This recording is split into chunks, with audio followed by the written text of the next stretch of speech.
resoldre dubtes, si hi ha alguna pregunta que vulgui dirigir a alguns membres de la taula o al regidor Narváez, que és aquí, algun dubte que vulgui tenir, alguna ampliació sobre l'estudi que hem presentat.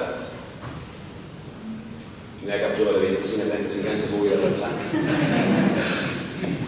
Doncs, si no hi ha més preguntes, no hi ha cap pregunta, doncs tancarem l'acte i ho farem amb la paraula del president de la Fundació Mutual de Conductors, el senyor Joan Barreras. Jo...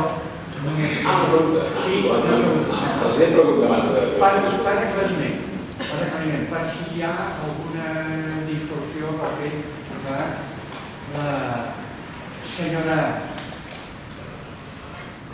Si la senyora Conxita Eus, amb la seva dissertació i que ens ha presentat el nostre estudi, doncs en diverses ocasions he sentit que es referia sempre als homes com a més dolents. Les dones són molt bones, ja ho sabem. Però només voldria que ens aclarís el motiu d'aquesta separació. Jo ho sé, però per si queda alguna dubte aquí amb algú, sí que m'agradaria que ens digués alguna cosa. Gràcies. Com dèiem, l'estudi està estratificat i diferenciat per trams d'edat i també per sexes. I, de fet, les conclusions que cridaven més l'atenció es referien a les respostes dels homes conductors. O sigui, quan parlàvem d'homes, de respostes masculines, de conductors homes. I en aquest cas sí que hem dit que les dones normalment es consideren menys agressives, també els graus de sinistralitat són més baixos, tenen algun comportament una mica diferent. Les dones, aquí. Les dones, quan condueixen, allà. No vull dir on, però aquí i allà. Què resulta de tot això? Que l'home és millor conduint? No és veritat. No és veritat.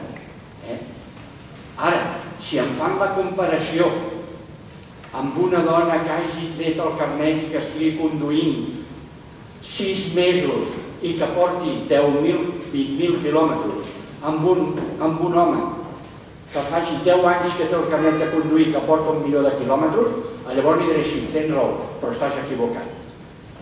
I prova d'això és que dintre de la societat, d'aquest món de la conducció, a les pròpies companyies d'assegurances, si l'assegurança es fa amb una dona, amb un home, amb les mateixes condicions, amb la dona li atorguen un descompte especial. Molt bé, aquí tenen camp per córrer amb estudis tant com vulguin, o sigui que donarà joc tot això. Senyor Badenes, si és tan amable, ara sí que és el seu moment per tancar l'acte. Autoritats, senyores i senyors, en tot el que us hem exposat, avui crec fermament que haureu pogut veure molt clar que la nostra Fundació Mutual de Conductors és la digna hereva de l'esperit d'aquells pioners conductors que l'any 1906 van crear la nostra entitat. El nostre repte és mantenir l'esperit mutualista i seguir estant al costat dels usuaris del volant, afavorint estudis i rechaçant accions per tal d'aconseguir la major seguretat en l'àmbit del trànsit viari i la conducció, continuant així amb la vocació del servei a la societat. Tinguem present que dels 357 morts produïts a les nostres carreteres l'any 2006 varen passar, a l'actualitat, als 269. Això és amb aquest any passat, que va ser el 2009, que representen una disminució del 24,5% menys, però tot i així, i ho dic amb força, que aquest menys és massa. I amb això podem donar-ne gràcies a les administracions i amb una bona part molt gran a l'Ajuntament. de Barcelona. Bé, per això hem d'afavorir una millor entesa entre tots els usuaris d'aquest espai públic que compartim conductors i vianants.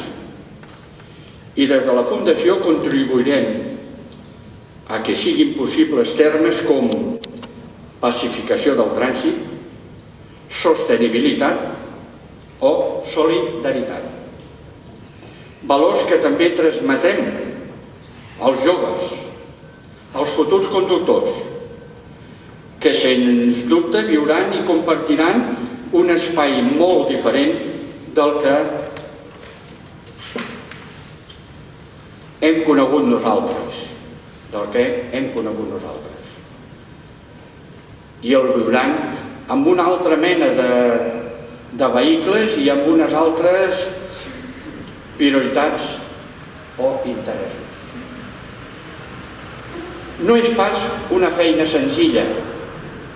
Aquest espai comú el fan servir col·lectius diversos amb usos també diversos, però estem convençuts que la recente creada Fundació Mutual de Conductors, que avui us hem presentat, serà una de les peces claus per aconseguir-ho. En tenim experiència i des de fa 100 anys es mou l'esperit solidari bàsic del moviment mutualista. En definitiva, la nostra fundació, amb una ferma voluntat social, vol contribuir a posar les bases per a millorar la seguretat i la mobilitat responsable en aquest segle XXI que hem iniciat. I vull agrair a l'Ajuntament de Barcelona i de forma especial a l'il·lustríssim regidor de Mobilitat, senyor Narváez, i a tot el seu equip i també a l'equip de protocol de l'Ajuntament el que ens hagin acollit en aquest espai tan emblemàtic i que ens hagin acompanyat en aquesta cita tan important per nosaltres. I a tots vostès, moltes gràcies.